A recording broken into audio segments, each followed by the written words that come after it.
윤석열이 휴가 나가자마자 이곳저곳에서 다양한 문제들이 터져 나오고 있습니다. 이번에는 윤석열의 굴욕 외교 문제까지 터져 나왔는데요. 괜히 진일파 의혹을 받는 게 아닙니다. 해당 내용 알아보기 전 구독과 좋아요 부탁드립니다. 한국이 일본과 사도광산, 유네스코 세계문화유산 등재 관련 협상을 하는 과정에서 전시물 설치 예정지인 아이키와 향토박물관의 조선인 동원 과정에 억압석을 보여주는 강제라는 표현을 명시해달라고 요청했지만 일본 정부가 이를 받아들이지 않은 것으로 확인됐습니다. 외교부는 6일 국회 외교통일위원회 소속 이재정 더불어민주당 의원에게 제출한 답변서 에서 사도광산 전시 내용을 협의하는 과정에서 강제라는 단어가 들어간 일본의 과거사 사료 및 전시 문안을 일본 쪽에 요청했으나 최종적으로 일본은 수용하지 않았다고 밝혔습니다. 이는 지금껏 한국 정부가 일본의 강제성이 드러나는 표현을 요구했고 일본 정부가 이를 받아들였다는 설명과는 다른 내용이죠. 앞서 지난달 30일 외교부 당국자는 실제 전시 내용을 한일 두 나라가 협의해 구성할 때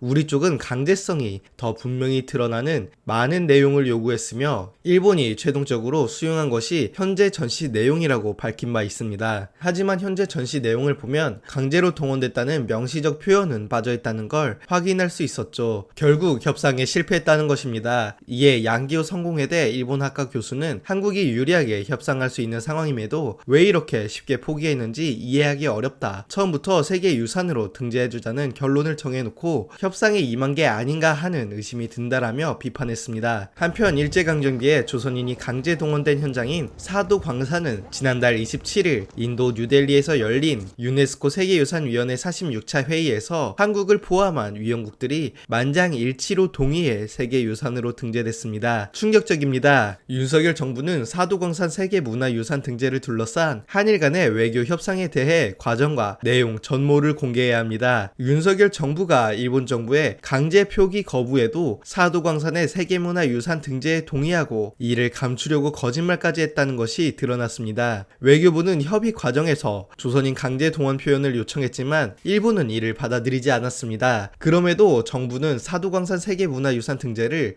묵인해준 모습을 보인 것이죠. 우리 정부의 요구를 끝까지 관철시켜도 모자랄 판에 넉넉고 일본의 사도광산 세계유산 등재를 묵인해준 것은 명백한 굴욕 외교이자 외교 참사입니다. 이어서 윤석열 정부가 매국 정권이 되기로 작정한 것인지 이제는 자랑스러운 독립운동의 역사마저 더럽히려고 하고 있습니다. 신임 독립기념관 관장 후보에 일제 식민 지배를 옹호하는 뉴라이트 인사들이 유력 후보로 추천된 것으로 알려졌습니다. 보도에 따르면 가장 유력한 후보는 면접에서 일제시대엔 나라가 없어서 당시 우리 국민은 일본인이었다라며 일본 식민 지배를 정당화하는 발언을 했다고 합니다. 유력하게 거론되는 다른 후보 역시 박근혜 정부 국정교과서 집필에 참여했던 뉴라이트 계열 인물이라고 합니다. 학교에서 퇴출되어도 모자랄 뉴라이트 인사들을 독립운동의 성지인 독립기념관 관장 후보로 올려놓다니 독립을 위해 싸운 순국 선열들께서 지하에서 통곡하실 만한 일입니다. 윤석열 정부는 독립기념관을 일본의 식민 지배를 정당화하고 친일파를 복권시키기 위한 독립 모욕관으로 만들 셈인지 의문스럽습니다. 사도광산 뉴라이트 인사, 대체 윤석열 정부는 어느 나라 정부인지 의아합니다. 독립기념관 임원추천위원회는 즉각 추천을 철회하고 어떤 기준과 경위로 독립을 부정하는 뉴라이트 인사를 우선순위로 정했는지 공개해야 합니다. 역사를 잊은 민족에게 미래는 없듯이 역사를 잊은 정부에게도 미래는 없습니다. 오늘도 긴 영상 시청해주셔서 감사합니다.